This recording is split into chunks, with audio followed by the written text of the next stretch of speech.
Happy Tuesday and welcome to Our Power is Within. I'm your host, Chaz Smith, aka Just Chaz.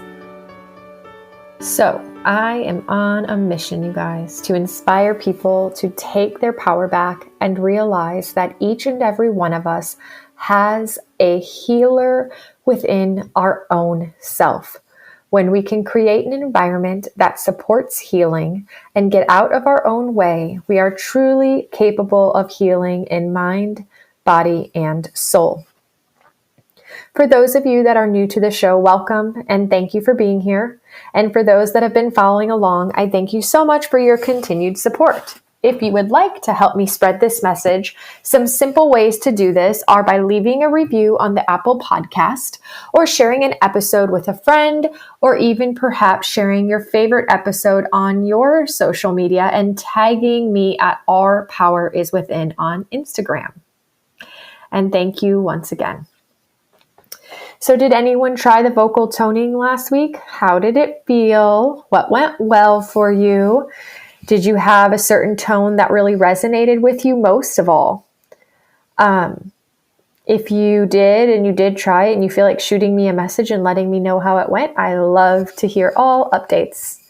And as for today's and this week's challenge, I'm thinking of going back to some more non-dominant hand play. And I was thinking of non-dominant hand coloring or writing. So perhaps you could pick a page in a child's coloring book or an adult coloring book. I just find it's harder. And you could color a little every day, or grab a pen and practice writing. Maybe it could be like one page in a notebook of writing with your non-dominant hand. I don't know. It could be fun. I love practicing with my left hand and coloring with my left hand and just exploring what it feels like and watching the subtle improvements over time. So I encourage you to just play with it, have fun, and if you feel called to share, send me a screenshot of your coloring page. So today our guest is a wonderful man, a coach, and now a published author. His name is David Rahman. David's first published book is called Let It Go: How to Stop Your Past Ruining Your Future. And it can be found on Amazon, and I will drop a link in the show notes. So what I like most about this book is the practicality of it. It's written in a way that provides really simple exercises that you can implement and apply into your life as you're reading along, which is so crucial because, as we know, repetition is key to solid change. It took us repetition to get where we are today, and it will take repetition to get us somewhere that we desire. So David shares a lot with us today about his personal transformation from being a young, shy man who lacked confidence, never felt good enough, and was lacking interactions and close connections, to now being this confident man who is extremely passionate about his job as a coach and a guide, and now an author. For those of you that have been listening for a while now, do you remember the episode where I talked all about what makes your heart sing and what brings you joy? And the weekly challenge, I encouraged you to explore this question. So funny, because today in this episode, David talks all about this again, and we break down all the limiting beliefs that could be holding you back if you have not said yes to yourself yet. I find it fascinating and fun. So let's go ahead and just get into the chat. I hope you enjoy.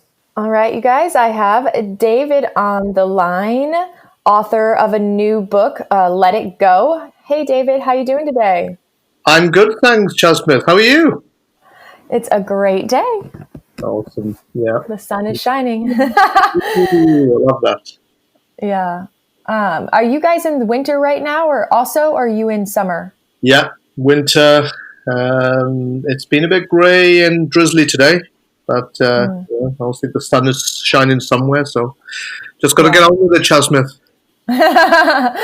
Yeah. I was asking because we're in winter, but we've been having like the most like record hot temperatures, and it's been amazing. And I've been just outside soaking it up every day. I'm envious. Yeah. So for the listeners, let's see where we want to start today. So basically, I wanted to point out that up to this point, my focus for the podcast it's been heavily based on overcoming chronic illness and chronic pain through a combination of brain retraining, inner child work, and other self-healing tools, which all seem to lead us on a path that awakens us more to our soul and helps align us. And the best part of the concept of neuroplasticity and brain rewiring is that it's actually for everyone, even people who don't have physical dis-ease in their bodies. Maybe they're just not living the life they imagined, or they have parts of their personality that they're in resistance to, or they just have this inner knowing that they were here to be a better person and want to manifest a different reality for themselves. And so with all of that in mind, I'm excited for this episode because I feel like this episode is going to be for anyone out there who's saying, oh, well, I don't have any physical pain, so brain rewiring and neuroplasticity isn't for me. And I think that the story you're going to share with us and kind of the premise of your book will help show some potential listeners out there that this is indeed for everybody, even if you are lucky enough to not have any manifestations of physical symptoms in your body. And so what I was thinking we could do is start by having you share a little bit about your story. Tell us what your life was like before and now, what big mental shifts that you've created for yourself over the years, and the steps that you took to create these shifts. Yeah, good question, Jasmine. I mean, as a teenager, I would say, looking back, my confidence was very, very low. No self-esteem, poor energy levels. I had asthma and hay fever, and I always felt I had that feeling of not being good enough. And because of that, I found it very hard to interact with people, and I found it hard to make friends. And, in 1988, I was in university. I arrived and I was 19 years old, and I just really felt all at sea, emotionally and mentally, and spent. And I knew I had to change, Jasmine. I knew I had to change, and I knew that something had to give, but I didn't know what. So I carried on with my university degrees, and I ended up being an optometrist, and I had a degree in biochemistry before that. And something was really resonated with me in terms of psychology and mindset. And it was around 2000 when I first decided that I don't want to do this optometry thing anymore. I want to do something which is helping other people. As I was trying to heal my own self and trying to, for want of a better phrase, reset my own mindset, I started to look into different areas, different fields like CBT, counseling, psychotherapy, psychiatry, but nothing appealed to me. And then coaching came up, and I started to look at different coaching models. And then I started training then in 2003, 2004. I started training and then built up my tools and know-how over the last, almost the last 20 years working with people, and always looking for better tools and better ways of helping other people in my practice and in my speaking. Yeah. So in a nutshell, in a very brief nutshell, that's what happened. And people, I firmly believe that the body and mind are very, very intertwined. They are one of the same part of each other. So yeah. Mm-hmm, absolutely. And so to go back a little bit, so back in like the end of your optometry career, would you say at that point you had already done the work you needed to do to step out of, to like step out of your shell and embrace like a new you and overcome some of these limiting characteristics of being the shy, insecure, or not confident person? Or was that kind of the tipping point where you started actually working on yourself as you actually also started looking to expand your career? Yeah, good question. I think the optometry helped me to be more comfortable with other people, around other people, because I'd had to deal with the public every single day. And having to deal with the public, I always looked at every single patient as, this could be their one time they go out this week. So I always remember somebody mentioned to me that, with a senior coming in, it could be his or her only time they've been out that month. So I wanted to be a great experience for my patients so that they would come in and I'd have a great attitude and I want to help them.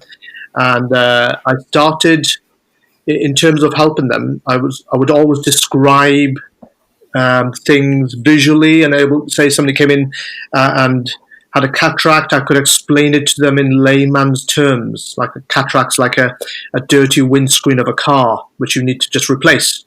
And people just couldn't, they said, I've never been told this before, it's never been described this way. So I knew I could make things appear simple, which is pretty much what I do in my coaching career, helping people get more clarity in terms of taking a complicated concept and making it simple. So I started getting more confident and comfortable with my own skin. Yes, by the time I started training as a coach. However, that's just part of the problem, because we have many different layers, as you would know, Chelsmith, and one of them is self-esteem and self-worth, which is something that wasn't there. Even I can look back and realize, at the time you don't realize, but or you don't think about it too much, especially as a guy, because as guys we have to put up a brave face up front.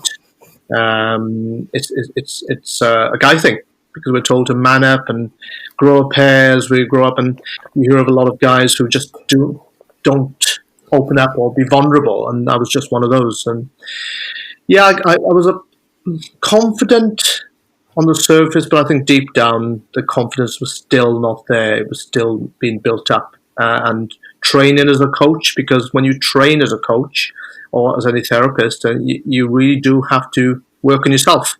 That's part of the training. And so I'm always still working on myself. And I always will till the day I die. And I think that's what everyone on this planet should do, is never look at yourself as a perfect individual. Your life as a perfect individual. You should always looking to be better as yourself. So yeah, I would say at that point, the tipping point, when I did start training as a coach and do the different disciplines, I was a work in progress. Absolutely. That makes sense. So even though you were still having some insecurities or lack of worthiness, you had enough drive to pursue a new outlet, a new career. And then in the process of learning those skill sets, you got to actually notice changes and shifts internally. Oh, yeah. Yeah, absolutely. I didn't want to pursue a career which was unfulfilling. I didn't want to pursue a career which initially was nice. It's a nice career, but the meaning that was given me, the fulfillment wasn't there, and I wanted to help people, specifically people who are lacking in self-belief, people who lack self-confidence, feel unworthy, people who are lost in life, and those are the type of people who represent, perhaps, or reflect what I was feeling for a lot of my life. And and I absolutely love my job. I don't think there's a better job in the world than what I do, and seeing the change you can assist a person make. I don't do it for them; they have to do it themselves. But I'm a teacher. I look at myself as a teacher and a person who helps someone transform their life. Yeah. Absolutely. Yeah, it seems like, it generally seems like it works out where when we have this soul urge to step into a role, it's often that we very, very much end up supporting people that also encounter similar situations as ourselves, so you were drawn to people who needed, who wanted to be more confident and courageous and feel their worthiness. And as you said, it kind of reflected some of the stuff that you were growing through. Yeah, absolutely. And even when I was growing up, even in my 20s, early 30s, I was always helping people with problems and issues. Even though I wasn't coaching, I was always helping people, and I could see what exactly was wrong. I didn't have the tools and strategies, but I would always listen. I would always be a good listener and pick up on particular words that are saying or feelings. I'm very empathic, so I pick up on energies very easily. And I think when I was in my late teens, early 20s, I used to say to myself, why am I like this? Why can I pick up somebody's energies? Why am I able to know almost what they're thinking and feeling? And it's just something that I've always been open to. So, we are energy. Physics has proved that we are solid energy, and we are emotional beings, and this can cause blockages in our own being. But it's part of the whole process. So that, for me, at the time where I thought I was a bit odd and crazy to have this sort of sensation to be able to feel people's emotions, is for me is a gift, because it helps me so much when I'm trying to help someone else. Absolutely. And it's funny because you said even from as a child, you were wanting to help people. You didn't have all the tools necessarily, but you wanted to support. And I think it's so true that there's not a coincidence. It's not a coincidence, and it's not by mistake, the people that show up in our life, because often I've heard this before, and I've experienced this myself so many times, that the very advice we're often giving somebody else is the advice we need to hear.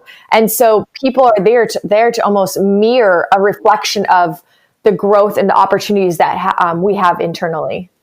Absolutely. Yeah, there are many times in my life where I've been working with someone, and it's perhaps what I wanted to hear or what I needed to hear at that time, Mm-hmm. And many books I've read where I thought, oh, that one line is what I needed to hear. And I believe, as you say, people come into our lives for a reason, and synchronicity, and it's recognizing those moments when you meet this person and to ask yourself, what can I learn from this person? What's the gift in this meeting? Or what can I learn from this event that hasn't gone my way? What what's it meant to teach me? And I guess a skill that we can learn is to ask those questions at that time, without feeling angry, annoyed, happy, sad, just to take a step back and to look at that intersection of our life with someone else's life. It all be momentary. What can I learn from this? And it's very liberating and freeing, as well as gives you that massive sense of clarity and awareness. And that's, I guess, I've learned a lot of that over the last 30 years in my life. Absolutely. It actually makes me think of something I wanted to bring up and talk to you about that I read in your book, which was, you have a section early on called questions, and you talk just about what you're mentioning right now. You say, early on, I mentioned that your life quality can be influenced by the quality of your questions. And I really loved that. That stood out for me, because something that I always say is how incredibly important the mindset and the characteristic of curiosity is for our well-being and contentment. I feel personally it's almost as important as gratitude, because when I can become curious, I can begin asking questions. And you're talking about asking questions. In your book, you were saying, notice the questions that your internal dialogue are constantly asking. Yeah. Like, why did this happen to me? What is this here to teach me? And I think adding another layer of curiosity and and just asking ourselves, where did this belief come from? Is it serving me? Because we so often have this set of beliefs that are operating in our subconscious and dictating so much of our life. But often so many of these beliefs, we never even question where they came from and if they're ours to keep, if we want them, if they're serving or supporting us, and if they're aligned to our true passions, missions, goals, and desires. Yeah, 100%. You know, to supplement what you just said, I mean, questions are the quality of life, because if you notice that person who somebody would consider a victim, have a victim mentality, they would often say, "Why me?" I've worked with enough people who admit they've got a victim mentality, and they will clearly say to you, they've said, "Why me? Why does it always happen to me? Why is this happening?" And rather than ask themselves an empowering question, they freely admit they ask themselves disempowering questions. And really, Chad Smith, part of that chapter you mentioned, thinking, what's thinking? It's, if you can imagine that, before you go to bed at night, if somebody is worrying about something, if you can define it as worry as a series of questions and answers at lightning speed. So it could be they're worrying about, say, getting married, the wedding. Will the dress fit me? Will he turn up, in time?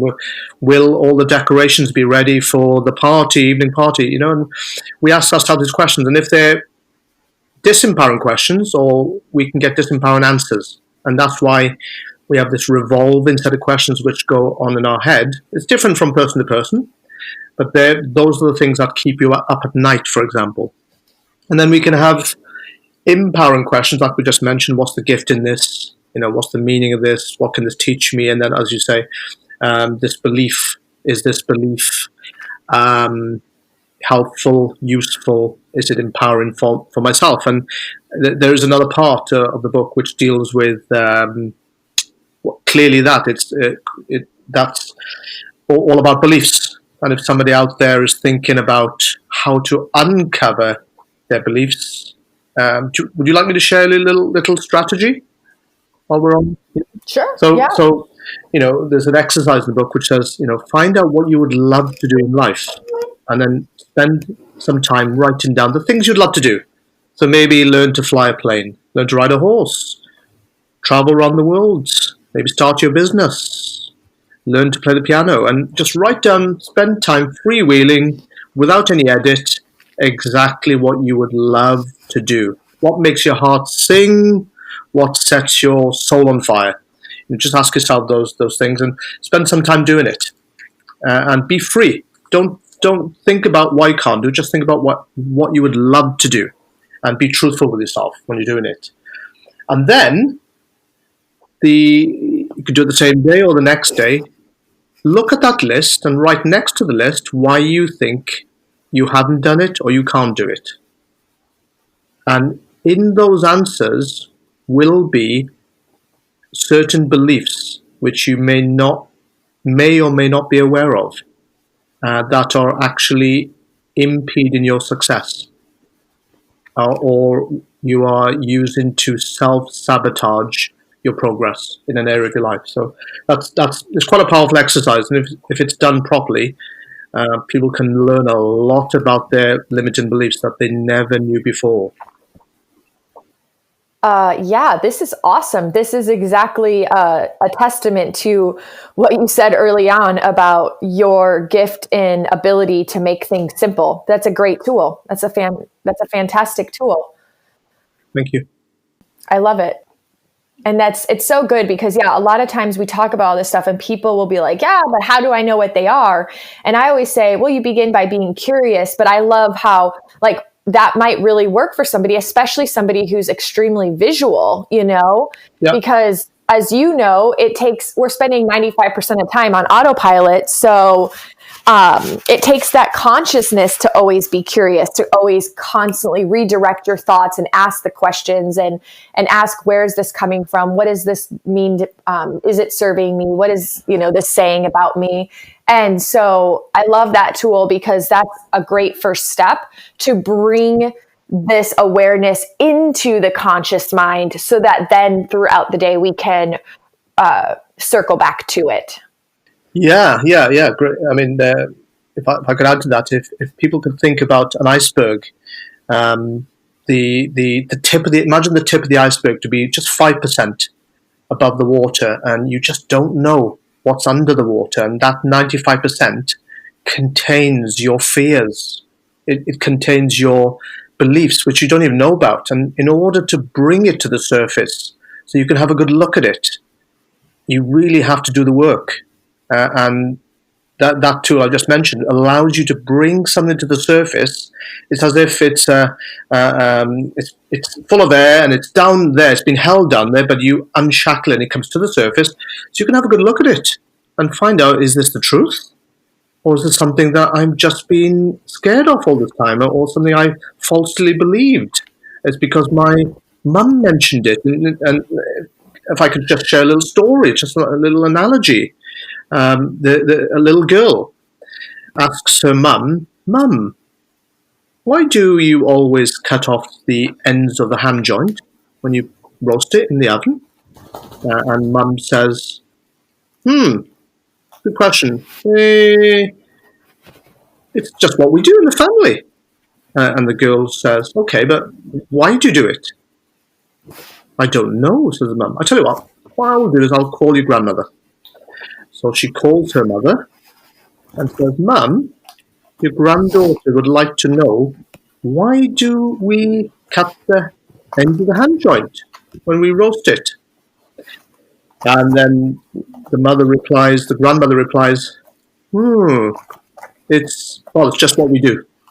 Just what we do in the family. We've always done that. "But why, Mum? Your granddaughter wants to know." And the grandmother says, "Well, I'll tell you what, I will ask my mother."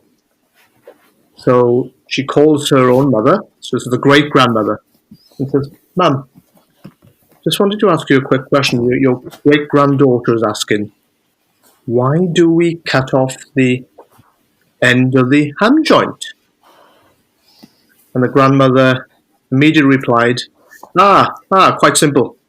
My roasting tin, it's never been big enough, so I've always cut the end of the ham joint.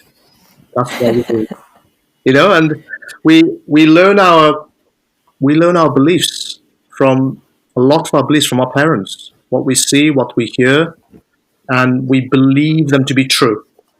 And if they are not serving us, but we still believe them to be true, it has to be identified, and then you have to go about then replacing that belief. Absolutely. Yeah. I mean, it's like, I am so obsessed with and in love with the idea of neuroplasticity and brain retraining. Yeah. But yeah, the first step is being aware. I have to know what I want to rewire, what beliefs I want to redirect and refocus my energy into a new direction. So definitely first step is awareness. Curiosity helps. And I love that little exercise.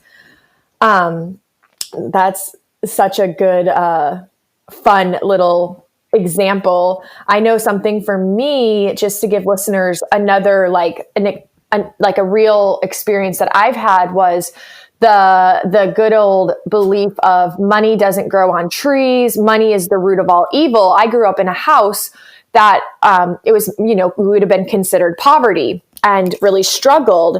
And so as an adult, I had to really, really look at some of my actions and behaviors around money and my ability to manifest and create it, and see what those driving beliefs that were running behind the scenes were, and then start saying, oh, well, those aren't serving me, and those aren't actually that's not my story. It's just something I learned and absorbed as a child. Yeah.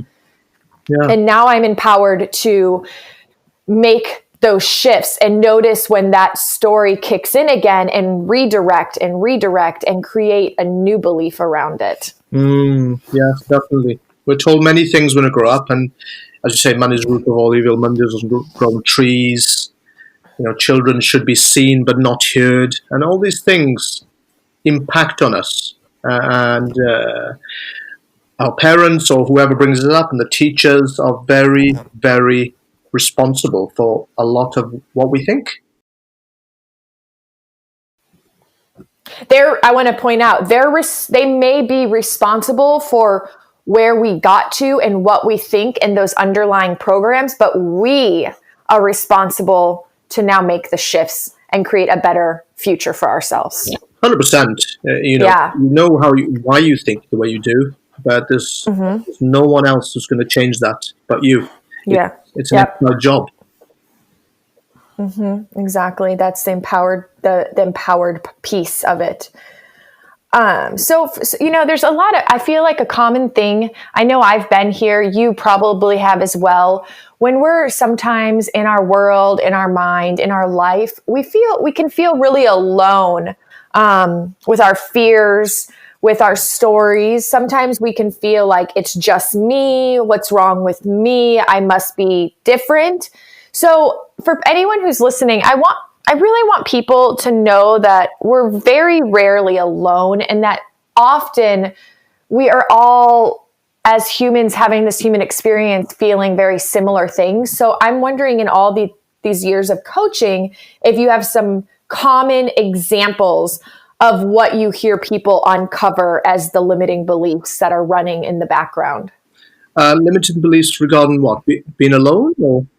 No. Anything. Like, what do you commonly see show up? Like fears, insecurities, lack of worthiness, not good enough. Like, what are the common programs that you see running in the background so that people realize that we all feel these?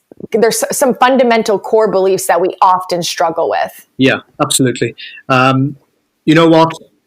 Having worked with thousands of people have often said to me over the years, "Wow, I thought I was the only one feeling that." Exactly. I thought I was the only one to suffer that.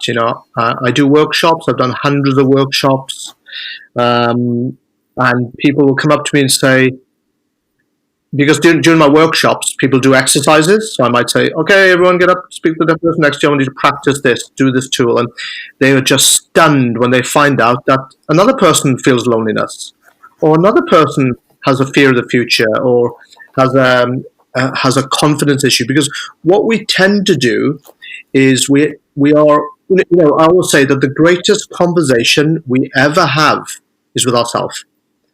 The most important conversation we ever have is with ourselves. And it is the conversation which runs from the time we wake up until the time we go to sleep. And it's continual. But what it does is it helps us see the world through a particular lens, and the conversation is ongoing.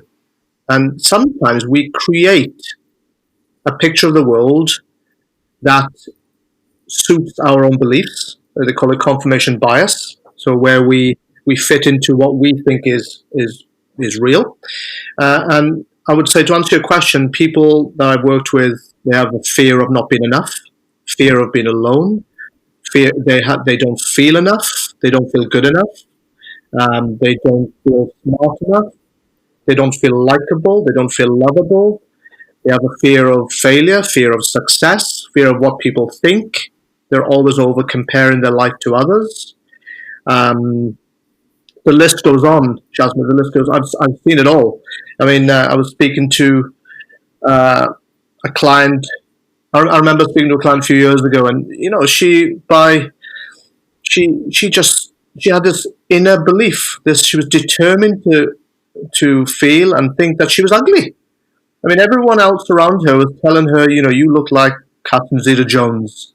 I can't remember what the actress was saying, but she through her eyes in the mirror, she believed she was unattractive, even though through society's perceived norms, everyone thought, well, you're actually quite beautiful. So whatever you think about yourself is actually your truth. is actually your truth, regardless of what anyone says. So there's a multitude of issues that people feel. I never felt good enough. I was constantly living with fear of the future. I was constantly wondering what people thought of me. And these are all common thoughts. People think of what they're thinking of you, And for example, I was shocked back in the 90s or 80s when I found out that Princess Diana, the late Princess Diana, she was very, very lonely as a person. You'd think, wow, one of the most famous women in the world, one of the most admired and loved women in the world, would not. The last thing you would think of is she was lonely, but she was very lonely. And you find out that people who you think have got it all together actually have problems. I've worked with unemployed people. I've worked with people with a lot of money. Both have the same issues. Both, Yes. their issues is not related to wealth or status. Right. Yes, that's exactly the point I was wanting to get at for everyone, is that we're not alone, even when we feel like we're alone or we're unique in these fears and feelings. Like, it's something that so many of us feel, and it overlaps, and it's common. We're not like, there's not something wrong with us. It's really common and widespread. And like you said, and the people that you think would never feel a certain way, even they end up having the struggles. Yeah, absolutely. And if anybody out there who's struggling, you can make that breakthrough. You can change. I fully believe that. 'Cause I've seen it happen. I've seen it happen in the physical sense and the mental and emotional sense, where people change. But it does take perseverance, effort, tenacity. It varies between individuals. But what I do see is people, sometimes they make a change, they get a little bit of success, and they forget to practice what they need to practice, which got them there in the first place. It's quite a common problem where people might, for example, argument's sake, they've done a bit of CBT, they feel really great for 3 months, they stop doing any of the exercises and think, oh, that's it, I'm done. But what happens is, underneath the surface of that iceberg, if you've not dealt with it, then you've effectively put a plaster over a infected wound. You need to clean the wound out before you can then move on. And it's something that involves deep work and introspection. And getting help for it is good. Doing courses, reading, just feeding your mind. It is what you feed your mind every day, Chasmith.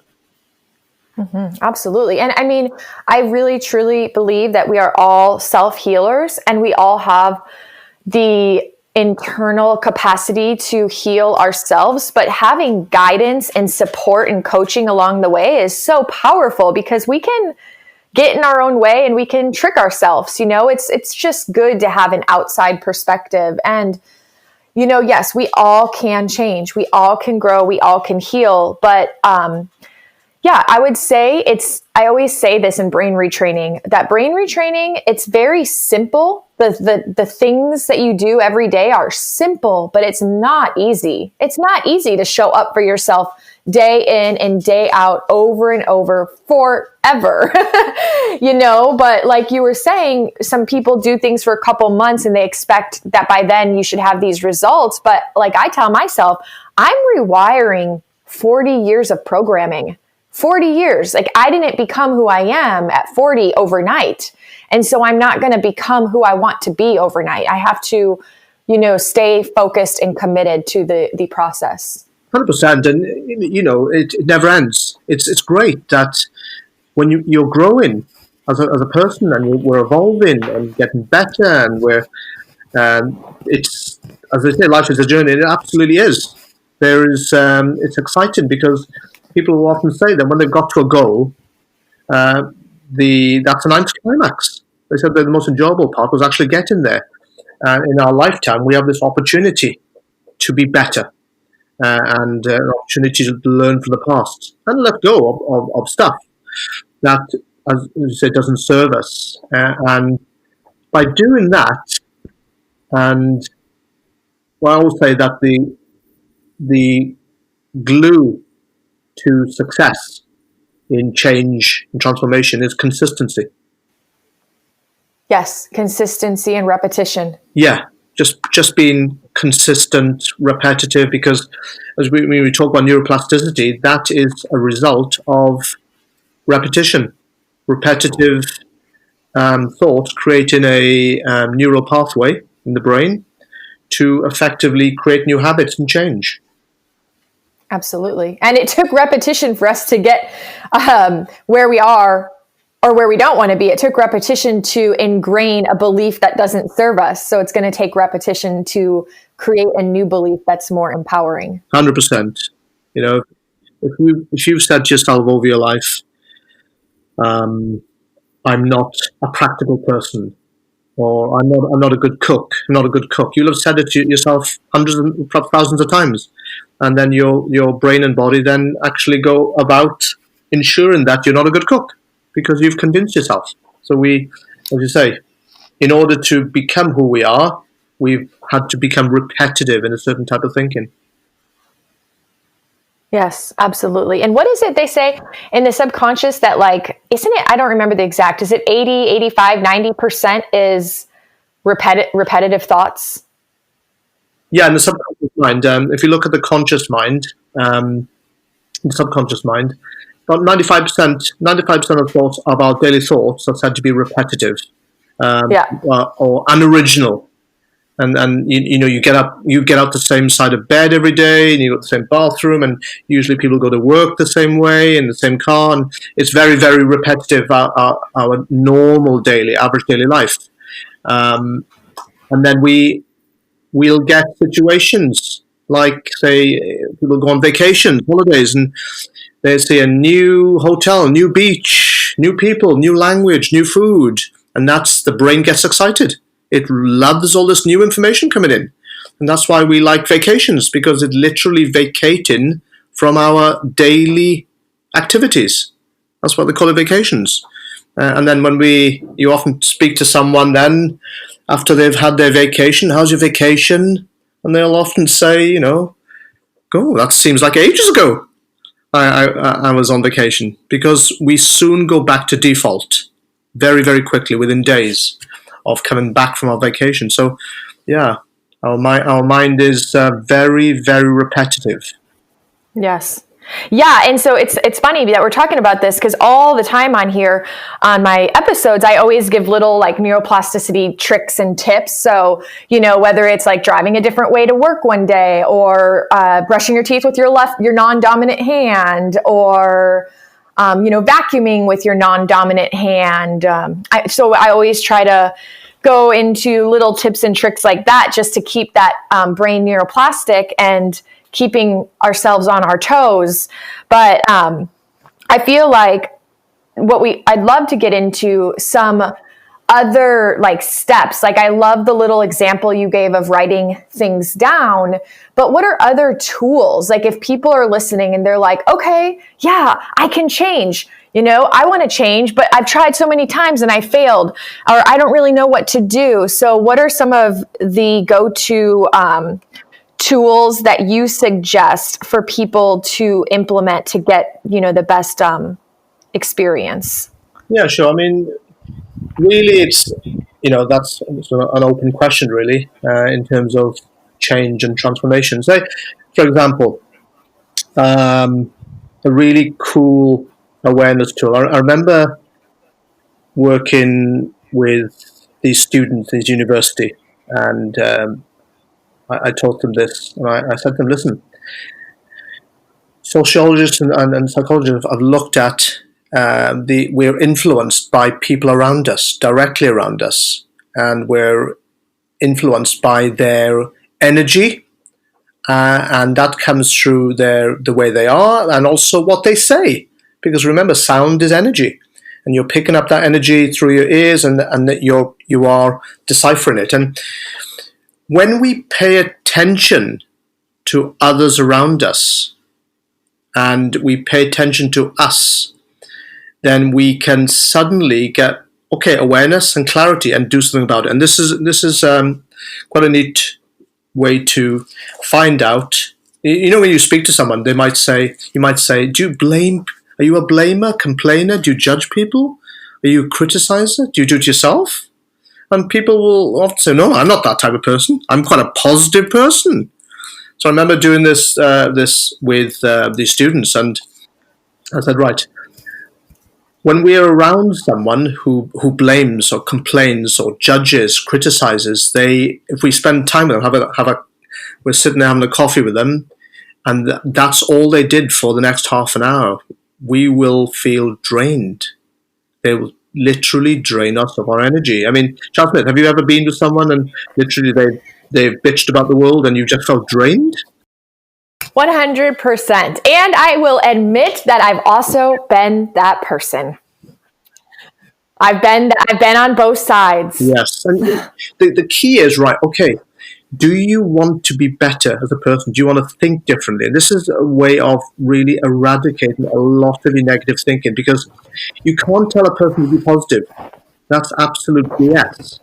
What you can do is get them to think less negatively about the world. And as a result, consequence of that, they'll start to think different thoughts. So what you do is, it's like going through the back door. I said to the students, right, okay, so I want you to catch yourself blaming, complaining, judging, criticizing, being resentful about the world, your thoughts, your situation during this next 7 days. They said, okay, how do you do this? I said, right, I want you to put an elastic band on your wrist. If you're right-handed, put it on your left wrist and vice versa. They said, okay. So I want you to catch yourself. I want you to catch yourself doing any of the aforementioned blaming or complaining, etc. And they said, all right, we'll see. And I said, I want you to be truthful about this. And then one person put their hand up and said, oh yeah, I'll do it, but my wrist is going to be raw by the end of the week, David. Because I openly admit I'm like that. Okay. So that was the first part of this tool. And they went away. And before they went away, I said, I want you to do one more thing. What's that? I said, I want you to do something perhaps a lot of you are not very good at. And they said, what? I said, listen to people. They said, well, we always listen to people. I said, no, I want you to listen to them. Are they blaming, complaining? I want you to listen to people around you. Don't flick the elastic band when they're doing it. Just you do it when you're doing it. Otherwise, you're going to be raw. So they went away and they flicked the elastic band to remind them, because when you flick the elastic band, it sends a signal up your arm all the way to your brain to signal pain, to associate that with blaming, complaining, judging, negative thinking. And I want you to also be aware of those people around you, like your mum, your dad, your classmate, people around you, people in the shop. If you hear somebody doing it, just want you to observe. Just observe and see what you think about it. Just observe. Don't judge them. Just observe that they've just blamed the world, or that person's just rubbishing the president, or whatever. I just want you to pay attention. So pay attention to yourself, pay attention to them. And a week later, they came back, and I said, right, what happened? And a lot of them said, OMG, I didn't know I was so negative. I didn't, and I'm now cutting it out. I'm now deciding I don't want to be that person anymore. In fact, and one student said, I can't believe, I live with 5 other guys. He said, I can't believe how negative they were. I used to think we were all a positive bunch. So he said, I didn't, because the instructions were not to tell anybody what you were doing for the week, So he said, I'm living in this house, and he said, wow, I used to be in there bitching and moaning about the world, blaming, complaining, judging, and I'm just shocked at how many negative thoughts I've been having, and also what the people around me are having, So that he made that conscious decision, because you then have to make a conscious decision, because change happens when you decide to change, So he then decided, like a lot of the group, well, that was an eye-opener. First of all, I didn't know I was doing it. I wouldn't admit it to anyone. And secondly, I've decided, right, okay, I want to wear the elastic band a bit longer now to actually physically almost beat it out of me. That as a reminder that I want to blame less, complain less, judge less, criticize less, especially me. I always think that some people were so badly to themselves. They would never talk to their dog like that, the way they talk to themselves. So that's one tool that people can immediately try for the next week and beyond, the elastic band on the wrist. Mm-hmm. Yeah, I love that. Did you ever read, I don't remember the author's name, but the book is called A Complaint-Free World? No. No, it's a great book. It's he does something similar. He has a 21-day complaint-free challenge where you don't vent, you don't complain, and you also don't use satire like sarcasm, Yes. And you put a band on your wrist, but every time you catch yourself complaining, you switch the band to the opposite wrist. And the goal is to keep it on one side for 21 days. And it takes the average person, I want to say 8 months to get through 21 consecutive days. But it's such a great, again, it's a great tool of awareness. And like we've talked about so much, bringing it into our awareness is the first step, and then making a conscious decision to do something different. And then that's where it gets a tad bit more challenging, in my opinion, because we have that primitive part of our brain that loves to keep us in what's known and familiar. So when we start making these conscious choices to do something different, we usually bump up against some challenges to sustain that. Initially in the conscious mind, we're like, yes, I'm going to do this. I'm going to change. And that's great. But then we fall back and default back into autopilot. And there has to be, that's where the tools come in that we can utilize to constantly reference back to help us through creating that different mindset, that different belief, and that different decision when we're on autopilot so often. Yeah, I mean, as we said, 95% of your thoughts, if it's that are on autopilot, you have to break the autopilot, and you have to do it every day. So what's your suggestion, or like, what did you do when things got hard? Because often, when you go back in autopilot and you start defaulting back to your old ways, you can get back into, I'm not accomplishing this. I'm not good at this. I can't, you can create all these other stories, but what do you find were the tools that helped you get through the moments that it got hard? Yeah. You have to recognize when you've gone off the road. You have to recognize, first of all, and you have to prepare for that. So I always say to people, University College of London found out that in 2009 that change or habit formation takes around 66 to 100 days. So if you are out there thinking that you're going to change the next week, 7-day challenge, 14-21, it doesn't work. I've seen it. Because I've done enough workshops to understand how many days it takes for dramatic change to happen. I used to do workshops for the UK government, and these were around 8 weeks long, which is 56 days. And people were already seeing really remarkable changes in the way they were acting and behaving. First couple of weeks, they were starting to change, and they were you could see they were sort of fighting it because it was difficult. They would come on my course program, and it was content-led. So there weren't no need to tell you your story, no need to share anything. So it was a very safe environment, because some people just do not want to speak about their troubles or their past, which is fair enough. So they would come on, and 80% of them, because it was a government-led thing, the results were looked at over a period of time, and 80% of them made huge changes, and that was remarkable in terms of attitudes changed. And I remember a guy coming on. If I could just share an example, he had anger management issues that I found out after the program, because I didn't know. Obviously, because no one was sharing anything. I was just sharing content, practice these tools, see you next week. So this guy, towards the end of the course, he had transformed so much. He was Mr. Angry, that I found out. And his wife came along at the end, and he actually said that, David, booking my holiday after the course. Oh, yeah. I said, right, okay. He said, we're going in 2 weeks. Okay. He said, I've been on a holiday for 10 years, a vacation. I said, right, why?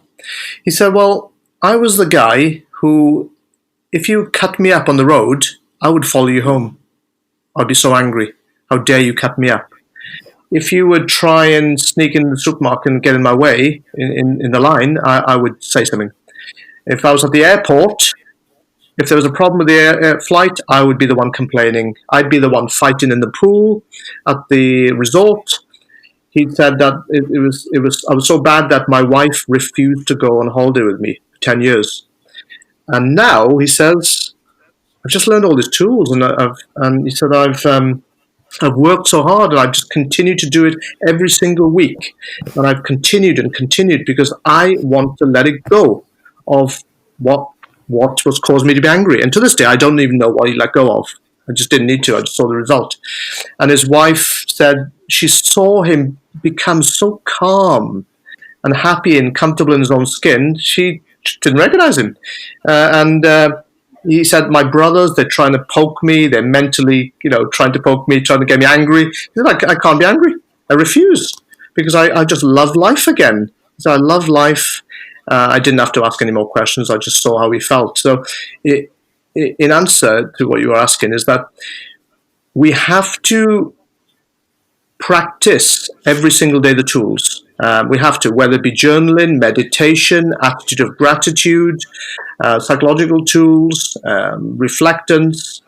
We have to keep practicing them. There are days when we're going to wake up and we're going to feel like SHIT. It's normal. I have those days where no one's life is perfect, especially during this time. What you've got to realize is, right, okay, tomorrow I can always make a comeback.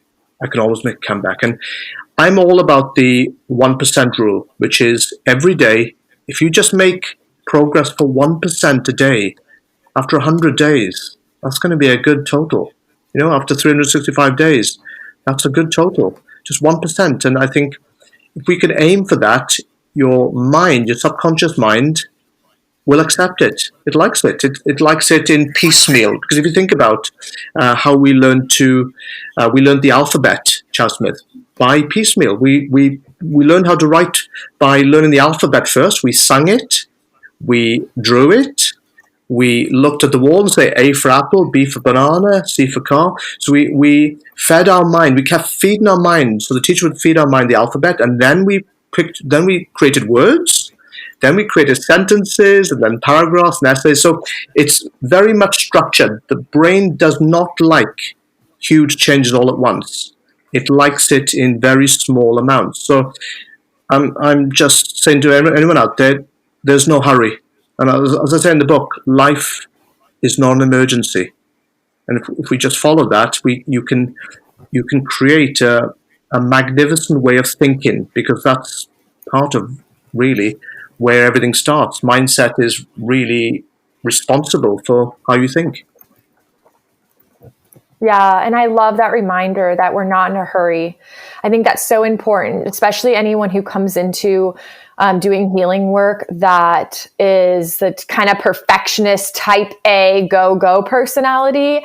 We can start to put a pressure on ourselves that we're in a hurry, like we're trying to get somewhere. And it's really about the journey, not the destination, because as long as we're alive and we're living in this human experience, there's work to do. 100%, and we feel emotions with our heart. We think with our brain, but the heart is said to be a thinking center as well. We have a gut feeling, so the gut is lined with mesentery, and the cells are, science is looking at the cells. They seem to be very similar to brain cells. And what's the connection? The vagus nerve goes from the brain down to the gut, and we are always a work in progress. And it is an opportunity. If somebody's been through trauma, I've been through trauma and pain. We've all been at some point through a traumatic incident in life. But what I was always seeing, that when people would just let go of something that they're feeling or thinking or believing in and fearing, then you are standing much more of a chance of actually just being happy, because the baseline for life, I believe, is living life with happiness and joy. That's a good start. Yes, absolutely. Okay, so because we're establishing this is a lifelong journey, there's always work to do. Sometimes people can get into this mindset like, oh, but it's work, or oh, I have to do this. So something that's really worked for me that I want to point out is that I really just try to make the tools I use fun. And I always remind myself over and over that when I make the choice to show up and do this work, it's an act of self-love. So I'm like always telling my brain, hey, this is an act of self-love. I'm doing this out of love. So I'm reframing my mindset around what the work is. And I was wondering if you have, like, what are some of your daily acts of self-love, AKA rituals or disciplines that you still continue to regularly participate in? Yeah, absolutely. Um, a really powerful tool that anyone can use. I teach my clients this is if you look in the mirror. I remember teaching this to a gent, and he was in his 50s, and for about 25 years, he didn't like himself. He didn't love himself, didn't like himself. And I taught him this one tool, which if anyone out there uses it, it's wonderful. Just look in the mirror, and when I first did it with this gentleman, he cried because he just couldn't do it. But it's just 3 sentences you can actually say to yourself 3 times a day for a couple of minutes. And you look in the mirror and you say, I love you, I value you, I respect you. And your subconscious mind, it depends where it is, what information's got in there, will try and fight back. I love you, I value you, I respect you. If you feel a certain sensation in your body, your breathing changes, you know you've got work to do. And if you continue to do that by repetition, by neuroplasticity, your brain will get the message and it will start to process information as self-love. So I love you, I value, respect. So that's something that's powerful that I say to myself occasionally because I love myself. It's not ego. I actually really, I love myself and respect myself. And that's the position I've got to. But I was not always like that. I hated myself previously. I didn't like myself. Love was the furthest thing away. And one of the questions that I ask everybody I've ever worked with during a coaching session, initially, I ask them this question on a scale of 1 to 10, 10 being high, be truthful. I'm going to ask you a question, and what number is it? And the question is, how much do you love yourself? And whatever question comes to mind, whatever answer comes to mind, if a person says to me 5, I know they're around a 4 or 3 because we do like to overrate times to make us feel good about ourselves, to mask what we think, what we really think. So if somebody says to me a 9, then they might be an 8. So that's a really powerful tool. I love you, I value, respect you. Every day I'll get some exercise. The NHS in the UK found out that 3 brisk walks of 20 minutes per week will lower depression, will lower your level of depression or low mood. So 3 brisk 20-minute walks a week has been seen to improve your moods. So lower that feeling of being depressed. So you're getting the oxygen, you're getting the endorphins, you're outside, you're exercising. Another thing that I do regularly is I meditate. So if anyone out there who meditates, great. If you don't meditate, let me give you a simple exercise to do. Because in society today, people think that meditation is where you have to actually switch your mind off and you can't think. But unless you're a Buddhist monk, that's not really possible. What meditation actually has been proven to do is actually changes your brainwave state. So your brainwaves, your conversational brainwaves, like now we're in beta brainwaves, which is conversational. It's also the stress and anxiety state the brain's in. So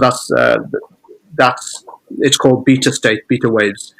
When we go into a meditative state, which is the same state as when you wake up first thing in the morning and you're half awake, or at night when you're just drifting off to sleep, at that point you're in what's called alpha state, and those brainwaves are very, very similar when you're meditating. And meditating has been proven, and science has proven that it it can boost your immune system. It can make you feel more relaxed, calmer, less stressed, give you more clarity, make you happier. It's got so many benefits. And one technique I delivered in a workshop yesterday, funnily enough, was called the Rose technique, and it's an old Japanese meditation. It's very simple for people out there to do. And if you can do this, grab yourself a flower. If you've got a flower in the garden or in the house, if you haven't, you can do this with an object. But what you do is you sit about 6 feet away from the flower, or in your garden, grab a chair and go and sit in front of the flower, and you just sit there and you just take a deep breath, breathe in through your nose nasally, hold it for 3 seconds, and then you breathe out fully. You just repeat that a couple of times so that you're activating your parasympathetic nervous system, which is that more relaxing part of you. It's the opposite of your fight or flight response. And as you sit there and you're a bit more relaxed, you look at the flower, and you as you look at the flower, you just look at the colors, and you just observe the shape of the petals, and you observe the stem, and you observe the texture. And you just look at it, and if you can do that and just look at it, at that point, as you're observing that beautiful flower in front of you, what will happen is your mind starts to actually calm down. Your mind starts to calm, and it starts to relax, and thoughts of past or future disappear as you become in that moment. And the Japanese, it's an old Japanese meditation. I find that really helpful for people who have difficulty meditating. That's just one really powerful tool that you can do. Another thing that I do every day is just to take me time. Switch off tech. Definitely, if you can switch off tech, go onto airplane mode, switch off your TV, and just sit there in silence. Just sit there in silence and just observe. Observe the paintings on the wall. Observe the pictures. Observe the windows in your office or in your house, and observe what you're wearing. You could be wearing a t-shirt. Just touch the t-shirt and feel the material of the t-shirt, and just understand. And what that does is actually get you into the moment. It gets you into the moment. Again, it slows down any distractions you've got in life. And yeah, these are some of the tools I use every day. Chad Smith. I love them. They're simple, they're practical, and the last couple are very somatic in nature as well. So that's really awesome. Yeah, because we got to keep when we get to a point where we're getting happier and happier, we have to get to the point where we can do things practical every day that fit into our life. Somebody might say to me, "Oh, David, I don't have time to do exercise. I've got 3 children, no time." And I'll say to them, "Well, you got no time. It's 1,440 minutes a day. No time." So I might recommend then, I said, well, listen, there's an app called 8Fit, number 8, FIT. Go on there. It's free. They've got an 11 minutes workout you can do. It'll burn 70 calories. It's great for endorphin release. It's great for your mental health. How about doing that for 11 minutes before your children wake up? Oh, really? Yes. I'm not a PT, a physio, but this app is out there, and it's quite simple. It shows you on the video on the app itself, and it's free. Oh wow! So there's simple ways of getting around objections every single day. But it's, as you say, some people say, "Oh, it's work," but then in life, if you want to change, if you really want to change, you will do the work. If you don't, you will make excuses. They're not reasons. For me, they're excuses. Yes, I like that. Absolutely.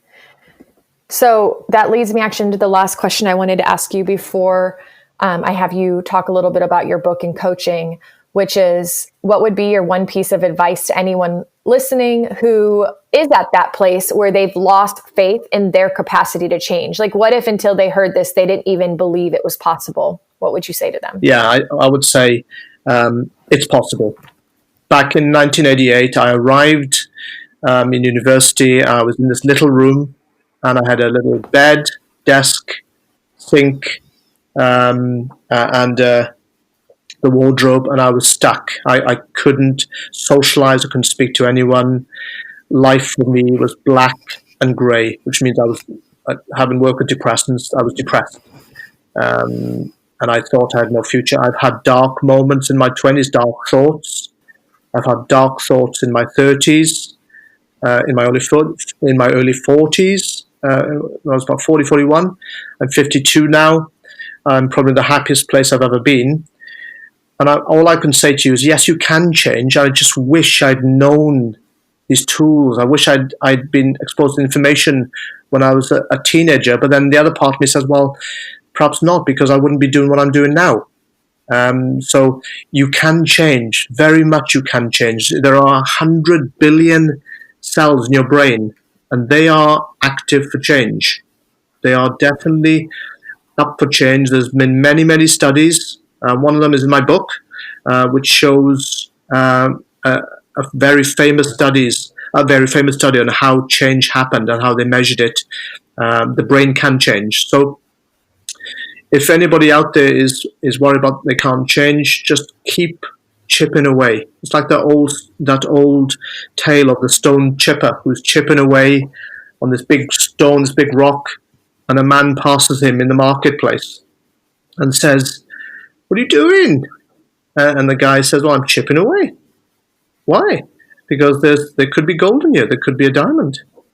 And the guy says, "I don't think so, but keep chipping away. There's nothing like that around here." And a week later, this guy came past again, and he saw the stone cutter chipping away. And as he's chipping away, the stone just cracked, split, and out came the biggest diamond either of them had seen. And the crowd soon formed. And this guy said, "Man, you've only been here a week, chipping away, and look, you're lucky." And the man says, "No, I've been chipping away for a long time. I just believed. I just believed. I got up every day. I repeated. I just believed I can achieve." And I believe if anybody out there is the point of giving up, or on the point of fear, worry, and doubt, just keep chipping away. Keep chipping away and find out what resonates with you, what makes your heart sing. And don't listen to when people tell you you've got to do this, you've got to do that. Just go with what your intuition says is good for you. That part of you, that feeling which you don't know where it comes from, but something feels right. And you can look back at your life and think, was there any time my gut was telling me something, but I actually did it the opposite, and I wished I'd listened to my gut. So, yeah, if you can listen to your gut feeling and just keep moving on every single day. Mm-hmm. Great. Yeah, I love that. And I want to add that you're also never too old, and it's never too late until you take your last breath. I've heard that so many times. Well, I'm too old. No, you're breathing, you're alive, you still have opportunity. Oh, yeah. I mean, you know what, Chasmith, I'll add something to that. My oldest clients are in their 70s. I remember working with someone, she was 72 years old, and she came to me and said, "I've got no friends. Everyone dislikes me." And we had coaching sessions, and within that year she changed because she found out, cut a long story short, she found out that she had been angry and reactive all her life because of her childhood, and she managed to change that at the age of 72. And she came to me one day towards the end of our session together and said, "David, you won't believe what's happened to me. People are actually talking to me and being nice to me." She always thought the world owed her one. And she then said to me, oh my God, David, because I've changed, the world around me has changed. And I always believe that, when we change, the world around us changes. And she was 72. So, yeah, I agree with you totally. There is no age limit to change. I bet you that change she made at 72 also added years to her life. Yeah, absolutely. Yeah, Absolutely. absolutely. That's awesome. We do make the biggest impact in the world by first changing ourselves. So, David, I want to respect your time and the listeners' time, but I want to also give you an opportunity to talk about this book, because being a published author is extremely exciting. So, I want to know.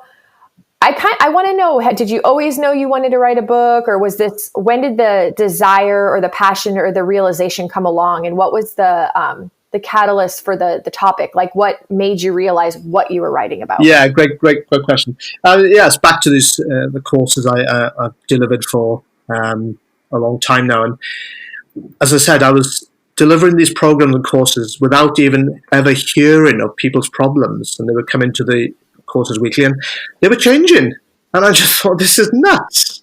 And giving them homework to do, and they're practicing the tools, and they were changing, and it was just unbelievable, really unbelievable. And I thought, well, I really would love to get this message out there, that the process of just letting go and practicing these tools can really help people. So I didn't think of getting a book out there. I just thought of just some online programs and perhaps go online. But I then started thinking about, well, what happens if I could transpose what's going on in these workshops and my sessions? Because a lot of the tools I developed over time have happened from my sessions. From one-to-one sessions, I developed tools right in the middle of the session, and they worked, and some didn't work. And then I transposed it and started writing the book, and at that time then thought, who's going to want to, it's so difficult to get a publisher. It's almost nigh impossible. So I put it out there. I thought, I want to publish it, and I actually put it out there and manifested it. And here we are, 6 or 7 years later. With it being on Amazon. Is it out now, or? Yeah, it's out. It's available for pre-order right now. It's in the UK. It's available for pre-order, and in the US, it's available for pre-order. In the US, then anybody who pre-orders it will receive it around the middle to end of February. Yeah, the middle to end of February. Awesome. Okay, that's so awesome. And what became the title? How did the title become the title? Yeah. So the common thread that I found out through my entire life and working with people is that when you let go and trust, when you let go and forgive, there's a model in the book called the Fit Mind Model, which is FIT. I is in the moment. When we're in the moment, we're happy. Where we are really free when we're in the moment. When we're not in the moment, we're either in the past, thinking about the past, or thinking about the future. So if we think about the past, it can bring us down. And F stands for forgiveness. Forgive ourselves or forgive something from the past. And just let it go. T, the T part of the model, the Fit Mind model, is trust. When we don't trust the future, when we ask too many questions about what we think, or when we assume things are going to happen, worst case scenarios, because psychologists call it catastrophe thinking, when we think worst case scenarios about the future, so we don't trust. We are in a state of anxiety. So anxiety is based on the future, you see. So the Fit Mind model in the book talks about that. And it's a model I created in 2017, and I showed it to a lot of therapists and psychologists, and they love it, the way it shows the process of let it go. So the book is called Let It Go, and then How to Stop Your Past Ruining Your Future. Awesome. And we know that you coach. So do you do just one-on-ones? Do you offer group coaching? Do you have any self-study guides? Yeah, I mean, I've got a channel. It's not a YouTube channel. It's a private channel called davidrahman.life, where I do live workshops, recorded workshops, courses on there, and it's something that's a membership program. And what happened was, during lockdown, the first lockdown from March in the UK onwards till about June, till about October, I did about 100 workshops, and 80% of those workshops were free. I did it for the public, and a lot of people were asking me, have you got a recording of that workshop? I missed the one on procrastination, or I missed the one on self-confidence or morning mindset. And I would say, no, they're not. They're on Zoom. If you missed it, you missed it. And then I decided I'm going to put a membership channel on where I can do workshops People can then watch them live or anytime they want to, and it's like almost like a mini Netflix. So you'll be able to see old workshops, new workshops, courses, ebooks. So that's davidrahman.life. And then I'm Life. I'm sorry, LIV like Victor E or LIFE? LIFE. Yeah, davidrahman.life. LIFE. Yeah, Thank you. LIFE. Okay. Thank you for asking. And so in terms of coaching, yeah, people do come to me for coaching, but my coaching is if I'm going to coach someone, it's not hourly coaching. We do half a day coaching or day coaching. So it's really full on because I want to help them get a result in terms of making a breakthrough. Because what I found out over the years, Chad Smith, is around the 45th or the 50th minute of a 1 hour session, people would often have an aha moment, like a mini breakthrough. And then it was time to leave. And as a master coach, because I was trained to be a master coach, we coach. We can coach for hours, so that person can be with us.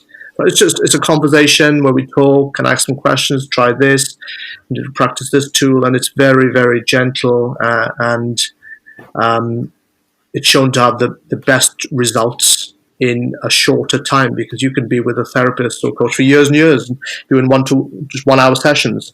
But when you go into immersive coaching, you spend an awful lot of time helping that person one to one, and yeah, that's the type of coaching I do. But I also do workshops, as I said, which a lot of people love. Awesome. And where can people find you besides at davidrahman.life? Yeah, sure. I'm on Instagram, which is David_Rahman, RAHMAN, and I'm on Facebook, which is Mind Coach. I've also got a Facebook group called Let It Go. And my website as well. I always forget that. That's david-rahman.com. Awesome. Do you have any final thoughts or anything else you wanted to share with anyone listening before we? Yeah, sure. Sure. I think one thing that I would love everyone to think about is just ask yourself the question first thing in the morning. How to get out of negative thoughts. The one question you can ask yourself first in the morning is, what could I be grateful for right now? I love that you use the word could. Not what am I grateful for? What could I be grateful for right now? I could be grateful for the fact that I woke up and I'm breathing, right? It's that simple. 100%. Yeah. There's a billion things we could be grateful for that we forget, and we realize, we think, wow, actually we're living better than royalty did 100 years ago. So we've got so much to be grateful for. Absolutely. Well, I really appreciate your time today and you sharing your wisdom, and I'm excited for you and your first book. And I will have all this information in the show notes and a link to the book so that people who are really resonating with your message know where to find you and can take advantage of getting the book. And I wanted to say, just to anyone listening, so that they know, this book is actually, what I like about it is when David says that he's really good at making things simple. That's my experience of the book so far, is it feels like there's really easy, practical tools and everything is explained in a really simple way. And it's actually a practical guide where he takes you through exercises that you do. So it's not just another book that you read through really fast and then throw it on the bookshelf. It's actually a guide that you follow the steps along the way to start beginning to produce some of these changes and create some of these habits. Thank you. Yeah. Thank you for saying that. Yeah. Appreciate it. Absolutely. And I just wanted to say thank you once again. Oh, thank you too. It's been amazing. Thank you, Jasmine. That's a wrap. And as always, I hope you enjoyed today's episode and you got some golden nuggets, a bit of hope and or inspiration of some sort in some way from David. I encourage you to check out his book and definitely give David a follow on social media. He's always posting inspiring, beautiful, uplifting content, and I think you will really enjoy him. And until next time, make this week great.